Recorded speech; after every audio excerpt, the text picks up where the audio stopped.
کی تقدیر میں مات نہیں، وہ آگ ہے۔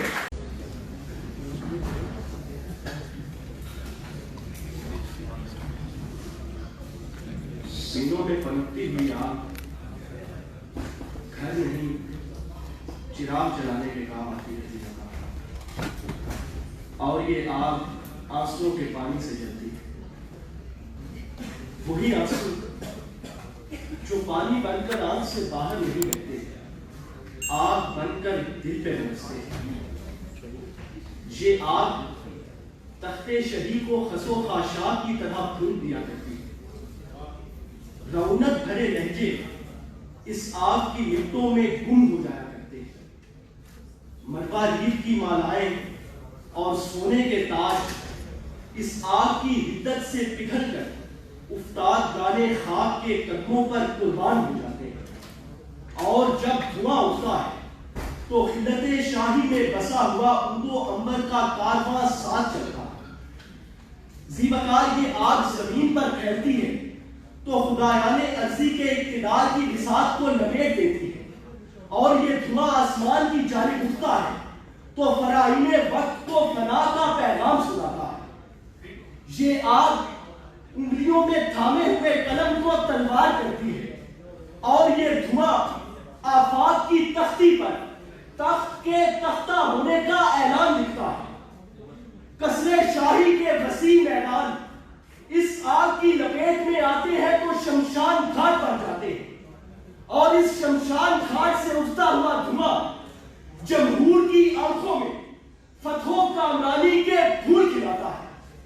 پھر زنجیریں ٹوٹ جاتی ہیں، زندانوں کے دروازے گر جاتے ہیں، اور خلق خدا کے راج کا آغاز ہوتا ہے کہ صدر ذی وقار اس آگ کی روشن آنکھوں سے اب اپنے جسم گزاریں گے، قربان کریں گے جانوں کو، اور سر صدقے میں واریں گے۔ ہر لشکر کو لرزائیں گے، ہر دشمن کو للکاریں گے۔ اب تیسرا رستہ کوئی نہیں، مر جائیں گے یا پھر ماریں گے۔ اب تیسرا رستہ کوئی نہیں، مر جائیں گے یا پھر ماریں گے۔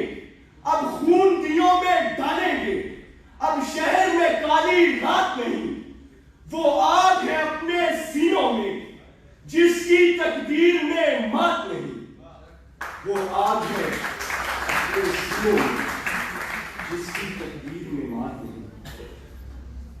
صدر ذی وقار یہ آگ ابراہیم کے سینے میں جلنے والی آگ ہے، جس کی تبش کے روبرو میلوں پر پھیلے ہوئے فلک بوس شعبے میں گلزار ہو جاتے ہیں۔ یہ آگ سقراط کے لفظوں کی آگ ہے، جس کا دھواں آج تک لکھنے والوں کی آنکھوں کی روشنائی ہے۔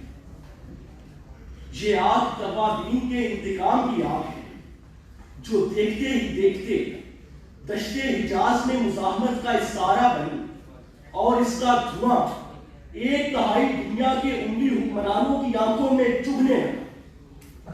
یہ آگ منصور کے رگ و پے میں دوڑنے والی آگ ہے، جس کا دھواں انا الحق کے ترانوں کی زینت بنا۔ ذی وقار یہی آگ فتح علی ٹیپو کو ٹیپو سلطان بننے کا حوصلہ عطا کر گئی۔ اسی آگ نے جوال سال بھگت سنگھ کو آزادی کا شعور عطا کیا، اور اسی آگ کے دھویں سے آج تک کے حریت پسند اپنا راستہ ڈھونڈتے ہیں۔ اور ذی وقار یہ دھواں آنکھوں کو اندھا نہیں کرتا، بلکہ انہیں جلا اور ضیاء بخشتا ہے۔